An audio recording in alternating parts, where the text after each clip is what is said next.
राम आज बहुत खुश है क्योंकि उसकी आज सैलरी हुई है।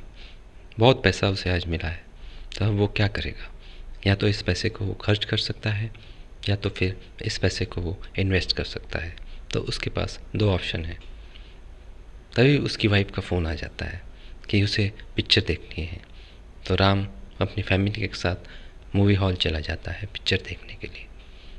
पिक्चर में बहुत मज़ा आता है उसे। पिक्चर हॉल में बच्चे पॉपकॉर्न की ज़िद करते हैं, वाइफ को भी समोसा खाना है। पॉपकॉर्न की प्राइस है 300 रुपये, समोसे की प्राइस है 200 रुपये। राम पॉपकॉर्न और समोसा ले लेता है। आया तो था वो पिक्चर देखने, पर साथ में पॉपकॉर्न और समोसे का भी बहुत पैसा खर्च हो चुका है। तो राम फिर उसकी वाइफ बोलती है कि चलो शॉपिंग कर लेते हैं। तो राम अपनी वाइफ के साथ और बच्चों के साथ शॉपिंग सेंटर चला जाता है। शॉपिंग सेंटर में वाइफ को कपड़े बहुत पसंद आते हैं, तो बहुत सारे कपड़े वो ख़रीद लेती है। राम की बहुत सारी सैलरी कपड़े और दूसरे सामान में चली जाती है। उसके बाद वाइफ बोलती है कि अब बहुत थक गए हैं, चलो रेस्टोरेंट चलते हैं खाना खाने के लिए। तो राम अपनी वाइफ और बच्चों के साथ रेस्टोरेंट चला जाता है खाना खाने के लिए।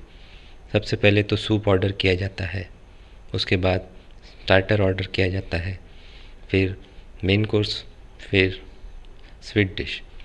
फिर बच्चे आइसक्रीम की भी जिद कर लेते हैं, तो राम आइसक्रीम भी मंगा लेता है।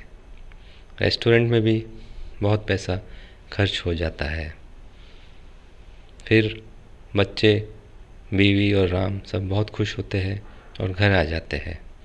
फिर अगले दिन राम को याद आता है कि कार की किश्त भी चुकानी है, तो वो कार की ईएमआई बैंक में जमा करवा देता है।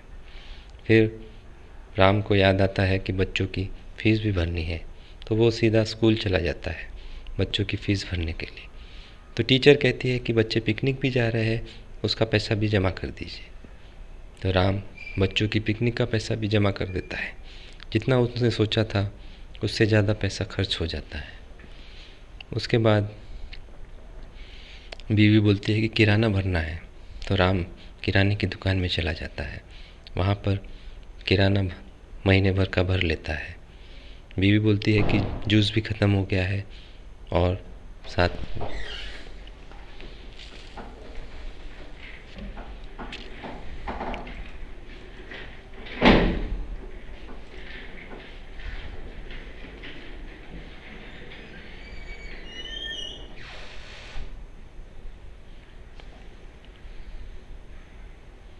फिर राम को याद आता है कि घर का किराया भी भरना है, तो राम घर का किराया भी भर देता है।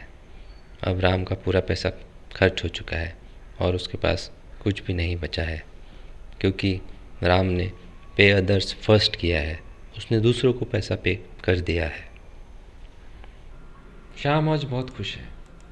आज ही उसी सैलरी हुई है, उसे बहुत पैसा मिला है। अब वो क्या करेगा?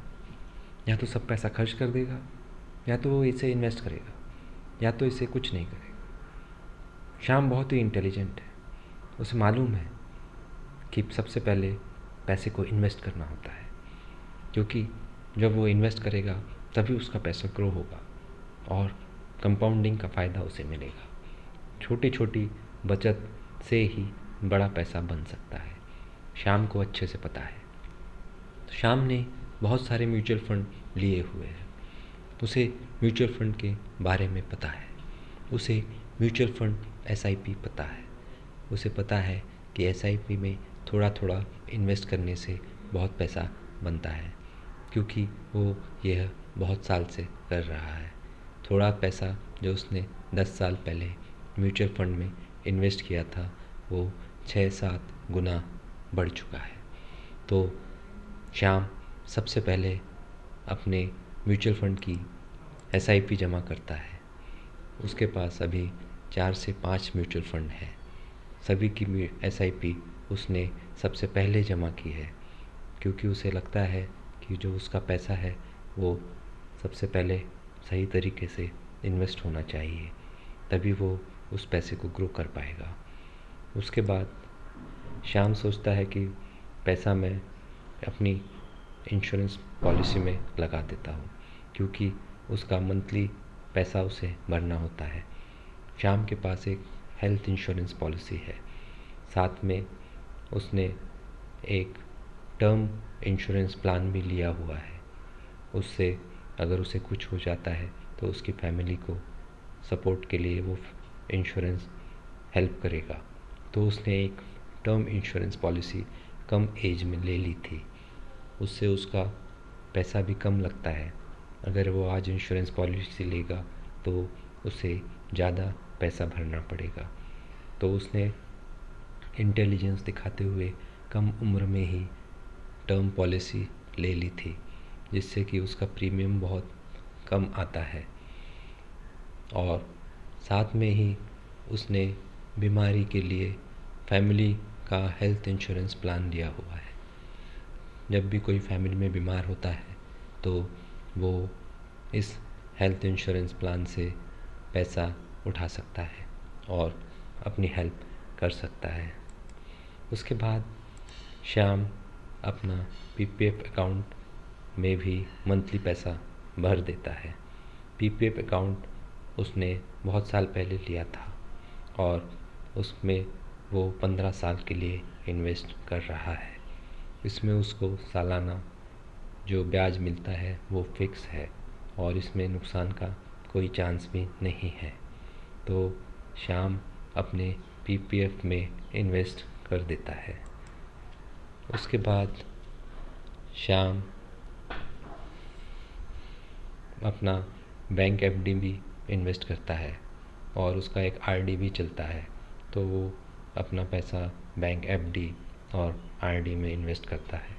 ये भी एक फिक्स्ड इनकम स्कीम है और इसे सालाना आधार पे ब्याज उसे मिलता रहता है। तो इसमें नुकसान का कोई चांस भी नहीं है। फिर श्याम एक बहुत अच्छा इक्विटी इन्वेस्टर होने के कारण पोस्ट ऑफिस में भी इन्वेस्ट करता है, जहाँ पे उसका मंथली इनकम स्कीम है और विकास पत्र में वो इन्वेस्ट करता है। तो वो वहाँ जाके भी इन्वेस्ट कर लेता है। तो श्याम हमेशा पे योर सेल्फ फर्स्ट करता है, मतलब वो अपने आप को पहले पे करता है। वो जाके अपने लिए इन्वेस्टमेंट करता है, चाहे वो म्यूचुअल फंड में करे, चाहे वो पीपीएफ में यूलिप में करे, इंश्योरेंस में करे, चाहे वो बैंक एफडी में करे या पोस्ट ऑफिस इनकम स्कीम्स में करे। तो श्याम का फंडा है पे योर सेल्फ फर्स्ट। इस सब पेमेंट के बाद वो दूसरों को पे करता है, जैसे कि किराना है, बच्चों की फ़ीस है, गाड़ी का पेट्रोल है। तो हमारा जो श्याम का कहना है पे योर सेल्फ फर्स्ट।